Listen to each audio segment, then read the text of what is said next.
Good morning, and welcome to Redeemer Lutheran Church. I'm Pastor Gary Lodeholt. I'm sure that you have heard of the 12 days of Christmas. In fact, our world is celebrating Christmas mostly incorrectly.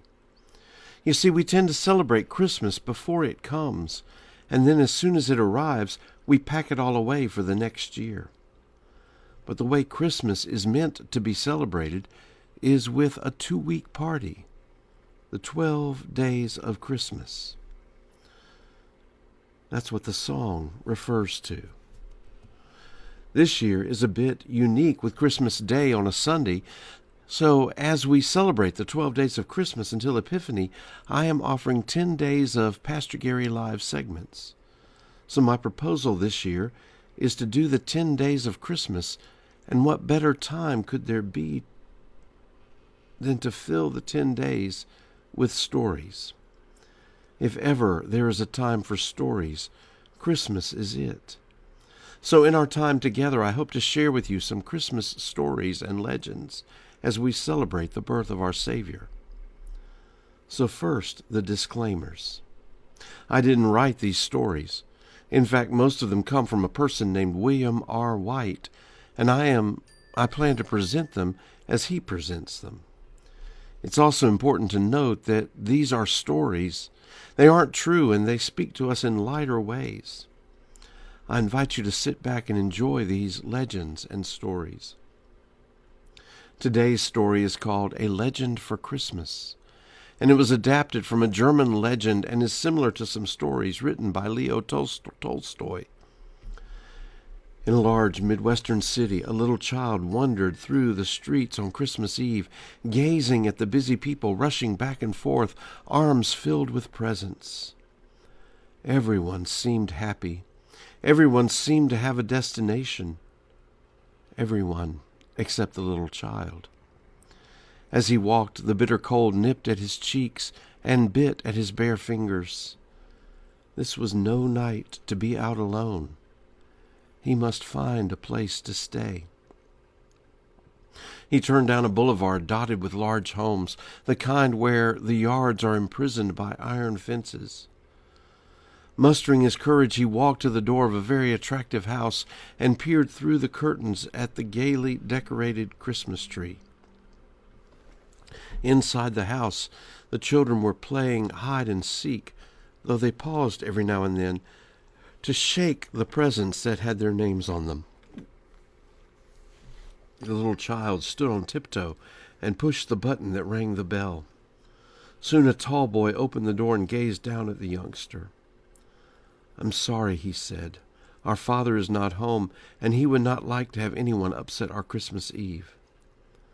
The door closed slowly, almost apologetically.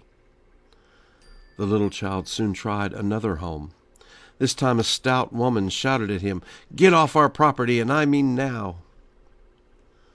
The wind seemed as angry as the woman when the young child reached the unsheltered sidewalk.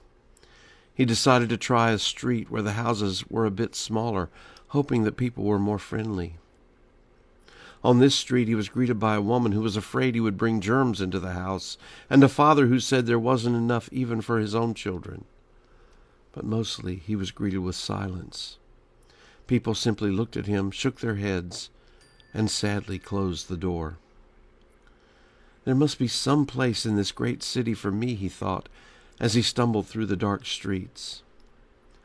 Now he passed houses with fewer lights, houses much smaller in size.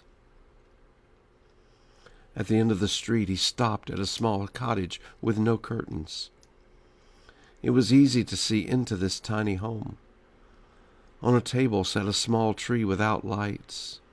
Near the fireplace, a mother read to her 2 small children.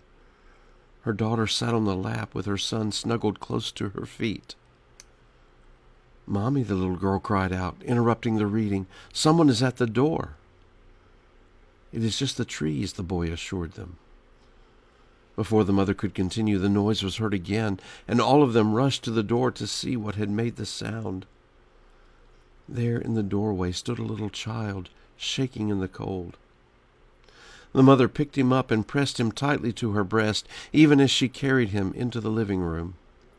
Quickly, warm some milk, she called to her son as she rubbed the numbed fingers between her hands.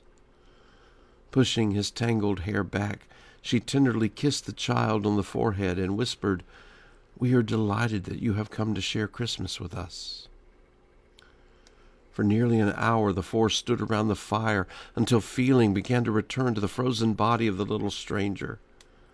When their guest seemed to be warmed, the little girl said, "Finish the story, Mommy."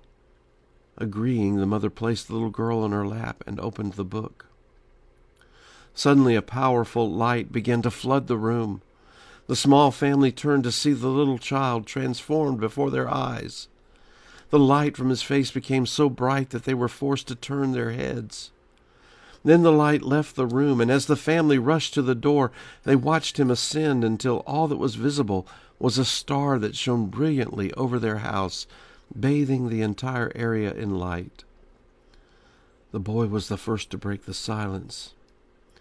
"Was it the Christ child, Mother?" he asked.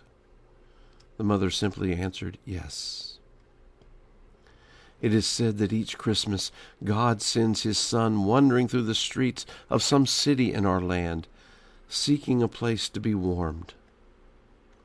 This Christmas, look around you for those in need. Thanks for watching, and remember to let this day belong to God.